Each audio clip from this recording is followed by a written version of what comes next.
올해 여름 휴가 기간에 참 많은 손님들이 저희 집에 머물렀다가 가셨습니다.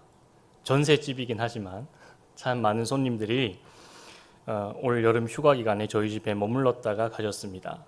그런데 사람만 온 게 아닙니다. 참 많은 개들, 강아지들이 왔다가 갔습니다. 사람들이 휴가 갈 때 반려견과 함께 갈 수 없습니다. 그래서 믿고 맡길 곳을 찾는데, 그런데 그거 찾는 게 쉽지가 않습니다. 저희 집에 강아지 한 마리를 키우니 지인들이 개를 저희 집에 좀 맡아달라 부탁해서 그 개들을 좀 돌보았습니다. 저희 집에 올 여름 머물렀다가 가신 손님들의 이름은 보미, 뽀뚜, 코코, 콩콩이 총 4분입니다. 한꺼번에 4마리 모두 온 것이 아니라 어쩔 때는 1마리, 어쩔 때는 2마리씩 저희 집에 왔다 갔습니다. 저희 집 개 이름이 예솜입니다. 예율이, 예슬이, 예솜이 이렇게 두 딸 이름을 연이어 붙여서 예솜이라 이름을 붙였는데, 저희 집 개는 예솜이는 바닥에서 키웁니다. 소파와 침대 위에 올려놓지 않습니다. 또 이렇게 위로 높은 곳으로 뛰어올 만큼 다리가 길지도 않습니다. 이 개인데 고양이처럼 키웁니다. 사람이 출입을 해도 고개만 이렇게 까딱 한번 들고 맙니다. 주인이 왔다고 일어나서 꼬리를 흔들며 주인을 반기는 경우가 잘 없습니다. 잘 짖지도 않고 뛰어다니지도 않으니 저희 집에 예솜이가 있는지 없는지 잘 모르겠습니다. 그런데 저희 집에 찾아오시는 손님들의 성향은 좀 달랐습니다. 먹는 것을 좋아하는 손님과 그렇지 않은 손님이 있습니다. 놀아달라고 꼬리를 흔들며 애원하는 손님이 있습니다. 바쁜 일로 놀아주지 못하면 그 손님이 너무나 서운해하면서 침대 밑으로 들어가서 나오지 않습니다.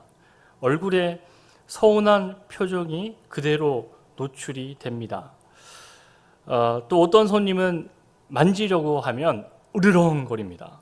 저희 집 개는 그렇지 않은데 다른 집 개들은 사람과 감정 교류가 많아서인지 이 개 얼굴에 사람의 표정이 그대로 나타나는 것 같았습니다. 기쁘고 슬프고 서운한 표정이 또렷하게 그 손님들의 얼굴에 나타났습니다. 휴가 기간 사람들도 많이 오고 가고 그 강아지들도 많이 오고 갔습니다. 휴가가 다 끝나고 나니 집안이 너무 한적한 겁니다. 적응이 되지 않았습니다. 그 손님들 오고 가니 그 여백이 느껴졌습니다. 그 작은 생명의 공백이 저에게는 크게 다가왔습니다. 제가 여러 장례를 치르면서 기억에 남는 장례는 저와 이 교회에서 신앙 생활을 함께 한 분의 장례입니다. 저는 고인의 활기찬 웃음과 따뜻한 온기를 제 몸으로 느꼈는데, 이제는 몸의 온기가 다 식어서 관에 들어가려 합니다. 염할 때 그 관에 들어가기 전에 염을 하고 관에 들어가지 않습니까? 관에 들어가기 전에 유족들과 함께 기도하고 찬송합니다. 그리고 고인의 손을 잡고 마지막 인사를 합니다.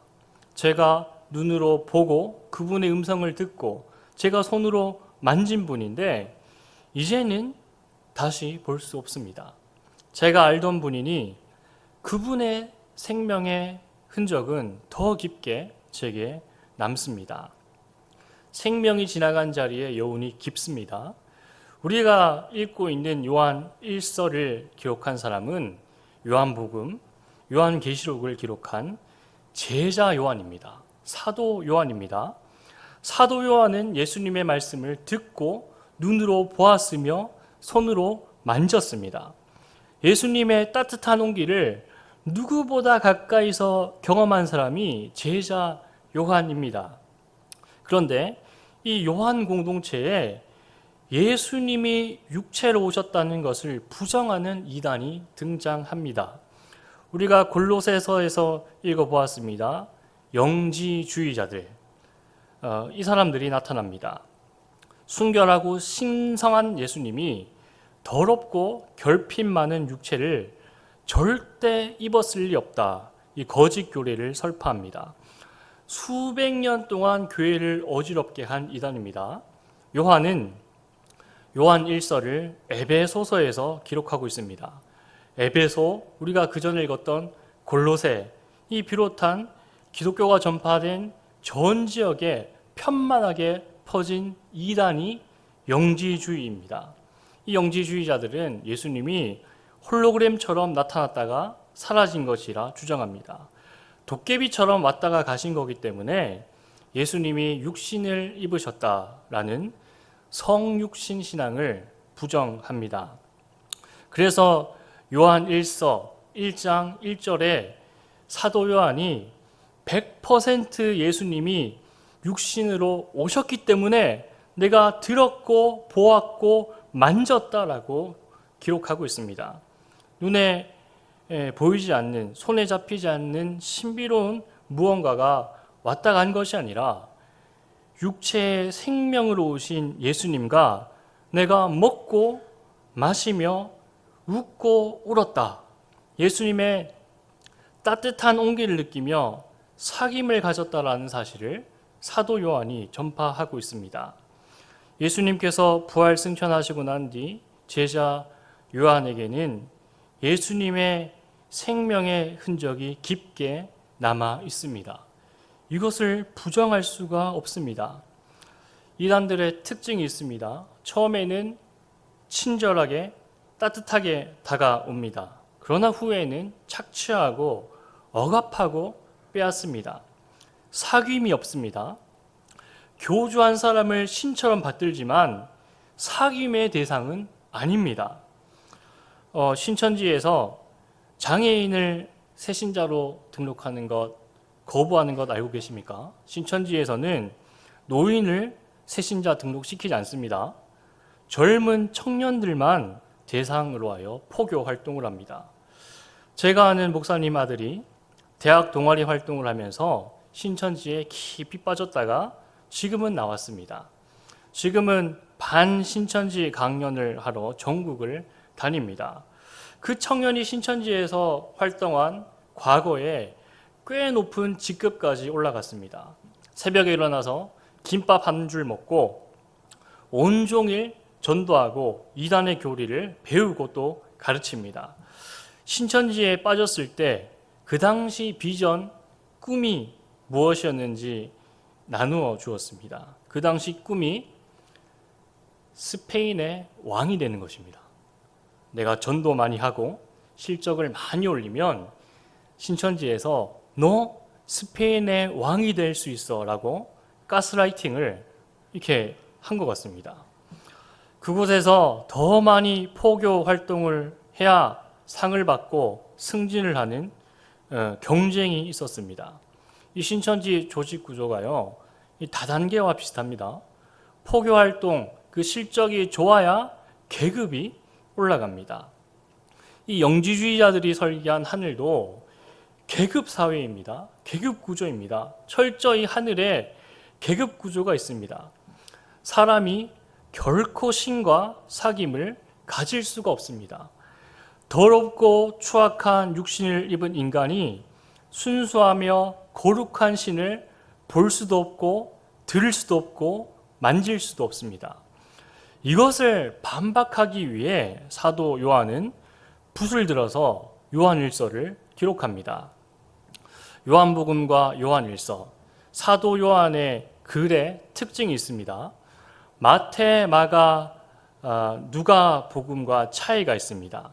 사도 요한은 죄를 윤리적, 도덕적 타락에 초점을 맞추지 않고 있습니다.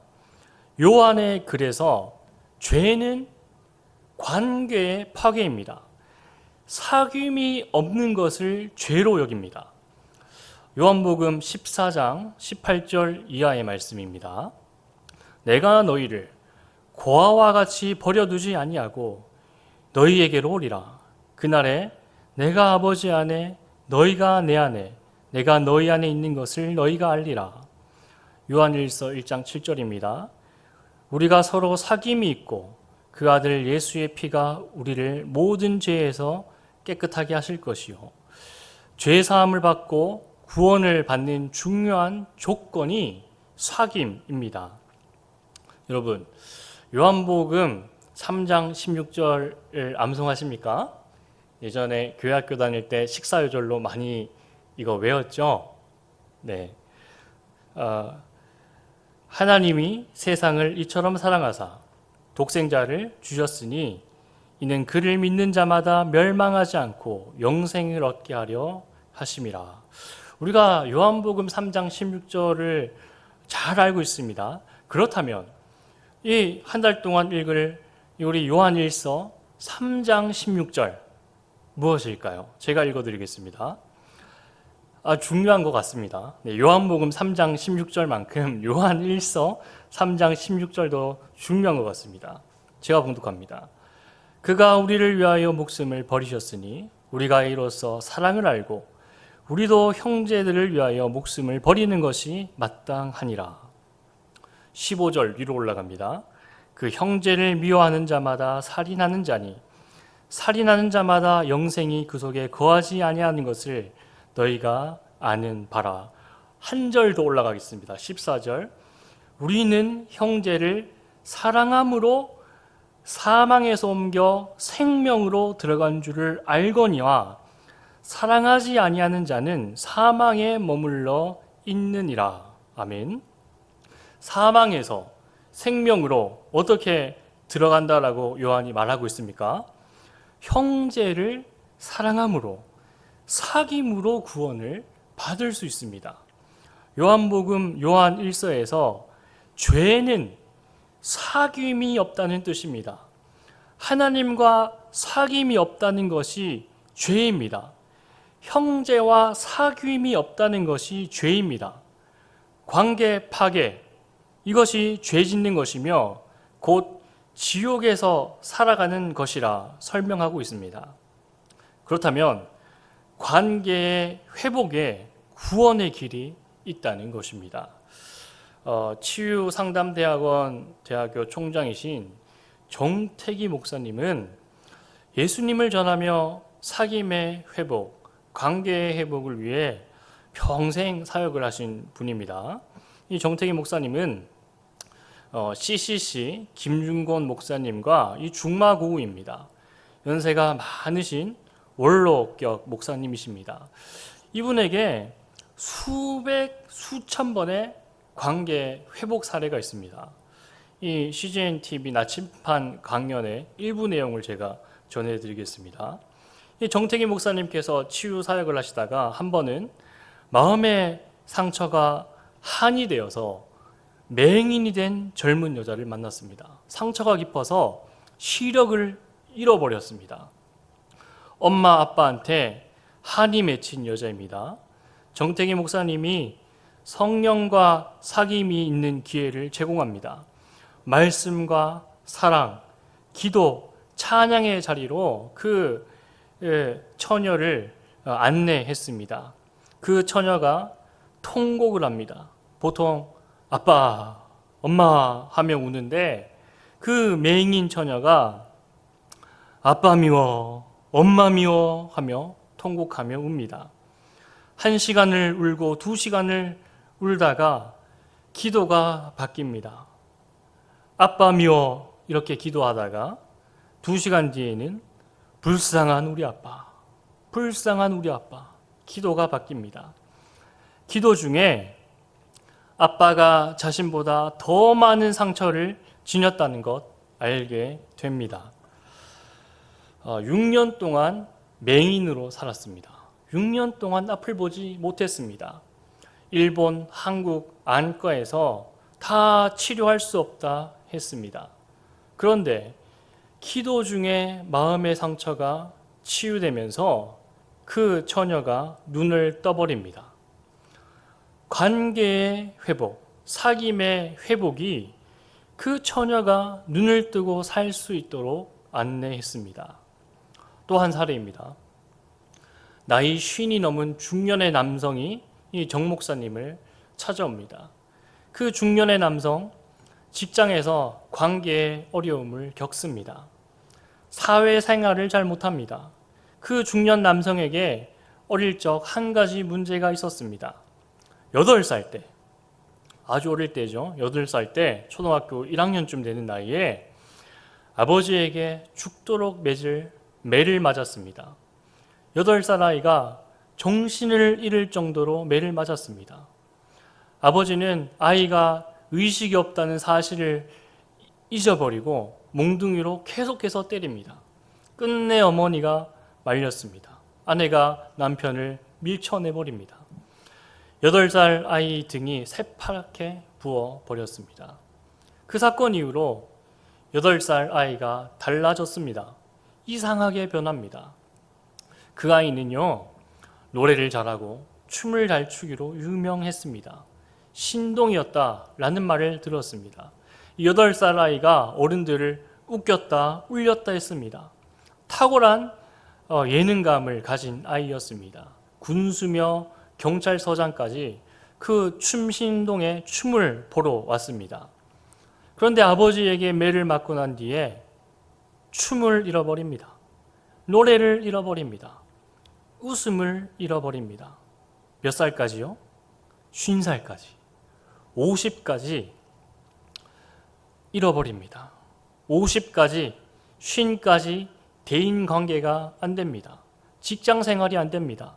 가는 곳마다 실패했습니다. 기도 중에 아버지와 8살 때 맺었던 응어리가 풀어집니다. 이 중년 남성이 1년 반 동안 기도합니다. 기도 후에 통곡합니다. 나는 이러지 않았어. 나는 이러지 않았어. 종 목사님 품에 안겨서 웁니다.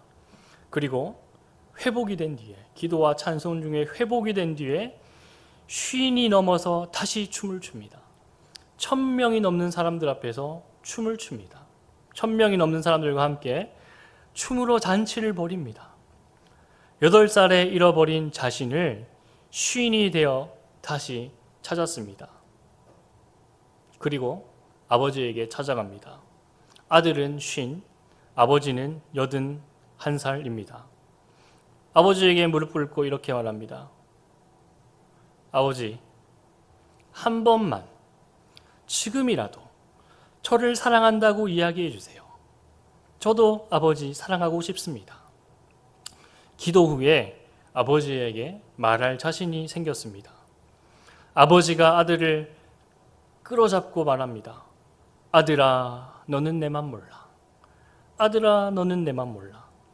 내가 새벽마다 네 이름 부르면서 얼마나 울었는지 너는 몰라.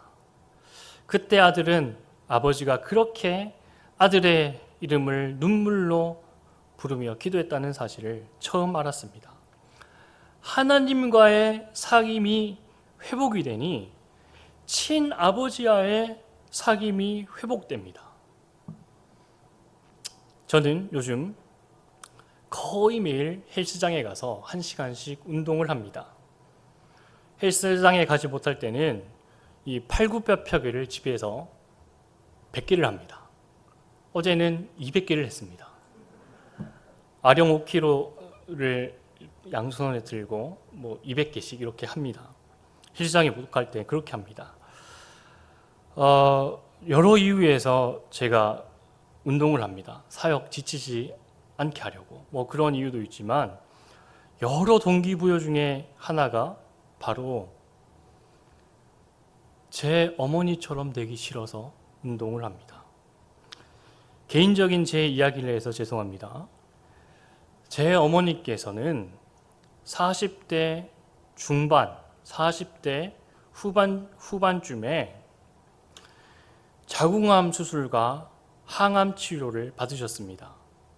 그 이후로 어머니는 건강을 회복하지 못하셨습니다. 40대에 건강을 잃어버린 어머니이신데 어느덧 제가 40대에 접어들었습니다. 그래서 어머니처럼 되지 말아야지 건강 걱정을 하며 매일 운동을 합니다. 어머니께서는 수술 후유증으로 20년 넘게 수술 부위에 출혈이 있습니다. 그래서 지금은 노인성 빈혈이 있으십니다. 또 루마티스 관절염도 오래 앓으셔서 손가락이 불편하십니다. 오래 이 약을 복용하다 보니 신장의 기능도 50% 미만으로 떨어졌습니다. 골다공증도 오셨습니다. 어금니를 발치했는데 임플란트를 심지 못하셨습니다. 이제 밥을 드시지 못하고 죽만 드시는 어머니입니다. 최근에 코로나 감염되셔서 중환자실에 위독한 상황까지 가셨습니다. 추석에 뵈니 뼈만 앙상하게 남은 어머니, 식구들 다 같이 음식 먹어도 죽만 드시는 어머니, 그 어머니가 저는 부끄럽지는 않지만 그렇다고 자랑스럽지도 않았습니다. 그저 아픈 어머니입니다. 20년 전에는 어머니 좀 건강하세요. 어머니 좀 운동도 하시고 식사도 잘 하시고 좀 건강을 회복하세요.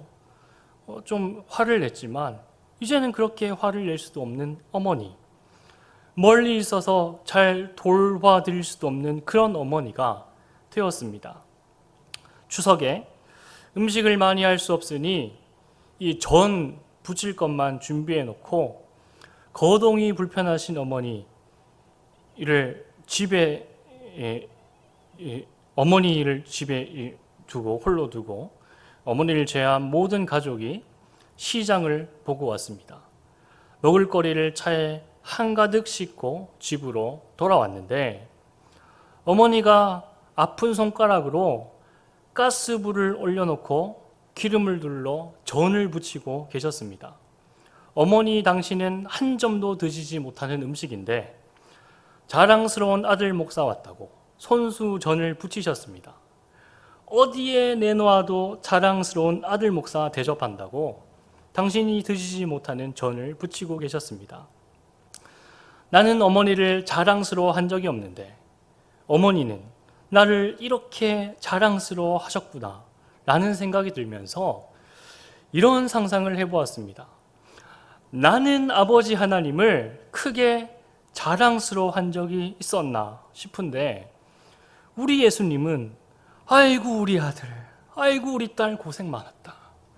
이 정도 했으면 잘한 거다. 그렇게 말씀하실 것 같습니다. 못자국 난 이 손으로 선수 전을 붙여주시고 창자국 난 옆구리를 돌려가면서 후라이팬을 돌리실 것 같습니다. 차린 건 없지만 우리 아들, 우리 딸 많이 먹어라. 예수님이 나를 자랑스러워 하실 것 같습니다. 제가요, 곱게 자란 것 같다. 곱게 자란 것 같다. 고생 안 하고 자란 것 같다. 이런 얘기를요, 많이 듣습니다. 그런 것 같아요. 인생 대부분을요, 굉장히 풍요롭지는 않았지만 그렇다고 가난하게 살지는 않았던 것 같습니다. 어렵게 살지 않았습니다. 대부분을요. 그런데 아버지께서 딱 한 5년 정도를요, 일을 그만두시고 벌이가 없을 때가 있었습니다. 그때는 버스 타고 다닐 돈이 없더군요. 버스 타고 다닐 차비가 없어서 걸어 다녔습니다. 잠깐입니다. 그때 어머니가 암투병을 하셨고 그때 제가 대학교 입학할 때입니다. 신학 공부해서 목사 되겠다고 기도할 때입니다. 아버지가 벌이가 없으니 대학 등록금이 없습니다. 그 신학교 첫 등록금, 학비, 그리고 텔레반이 있는 아프가니스탄 선교 갈 때 그 선교비를 지원해 주신 분이 어머니였습니다. 어머니께서 암 진단을 받으신 후에 약간의 보험금을 타셨는데 아들을 위해 쓰셨습니다. 좋은 목사 되라. 주의 일 잘 감당하는 좋은 목회자 되라고 목숨값이요, 피값을 아낌없이 쓰셨습니다. 하나님께 제가 가끔 이런 기도합니다. 하나님, 저 어떻게 신학 공부하게 되신지 아시죠? 저 좀 잘해 주셔야 됩니다. 지난주 설교를 준비하면서 새벽 기도 시간에 성령님이 제게 찾아오신 것 같습니다.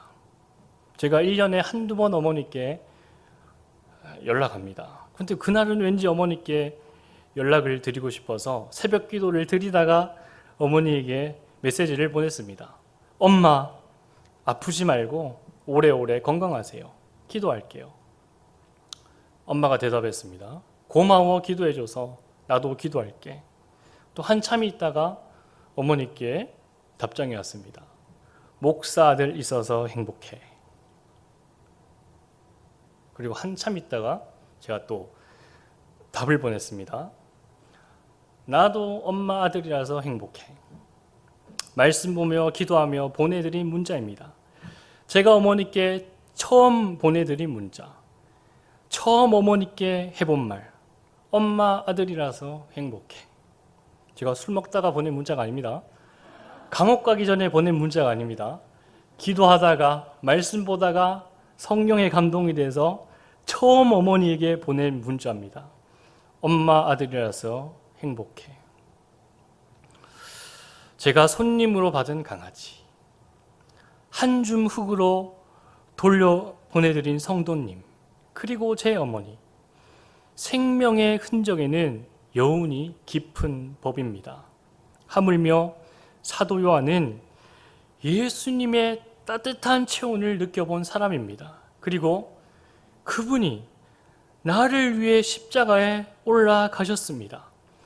세상 그 무엇보다도 나를 사랑하신 분이 예수님입니다. 하나님의 아들 그리스도 예수, 다시 오실 구원자가 요한의 삶에 찾아오셨습니다. 그리고 나의 삶에 찾아오십니다. 사도 요한은 예수님의 목소리를 직접 들었고 눈으로 보았으며 손으로 만졌습니다. 하나님과의 사귐에 저와 여러분을 초대하고 있는 것입니다. 영지주의 이단들은 네가 쌓은 스펙으로 구원받는다, 너의 노력, 실력으로 구원받는다 가르칩니다. 이 세속주의의 가르침과 다를 바 없습니다. 신은 가까이 할 수 없고 만질 수 없으며 멀리 있고 무서운 분이라고 꽤 논리적인 가르침을 설파합니다. 감히 악한 인간이 저 하늘에 있는 신과는 사귈 수 없다, 이 이단의 가르침입니다. 그러나 사도 요한은 나는 하나님의 아들 예수님과 깊은 사귐을 경험했다, 반박하고 있습니다. 그 사귐이 사귐으로 끝나는 것이 아니라 그 사귐은 구원의 자리로 저와 여러분을 이끌고 있습니다. 요한일서 1장 3, 4절에 요한일서를 기록한 목적을 사도 요한이 적었습니다. 요한일서 3절 4절입니다. 우리가 보고 들은 바를 너희에게도 전함은 너희로 우리와 사귐 있게 하려 함이니 우리의 사귐은 아버지와 그의 아들 예수 그리스도와 더불어 누림이라. 우리가 이것을 쓰면 우리의 기쁨이 충만하게 하려 함이라 라고 기록되어 있습니다. 여러분, 1절, 2절, 3절, 4절 모두 주어를 잘 보십시오. 당신들의 기쁨, 당신들의 구원, 당신들의 사귐이 아닙니다. 주어가 모두 우리입니다. 우리의 사귐, 우리의 기쁨입니다. 예수님을 듣고 보고 만진 그 사귐의 증인에 저와 여러분을 우리로 부르고 있습니다. 너희도, 저와 여러분도 예수님을 듣고 보고 만질 수 있는 깊은 사귐으로 오라, 사도 요한은 초청하고 있는 것입니다. 사랑하는 여러분, 사도 요한의 그 초청의 음성에 응답하기를 소망합니다. 하나님과의 깊은 사귐으로, 또 이웃과의 깊은 사귐으로 인하여 우리에게 구원의 길이 열리기를 소망합니다.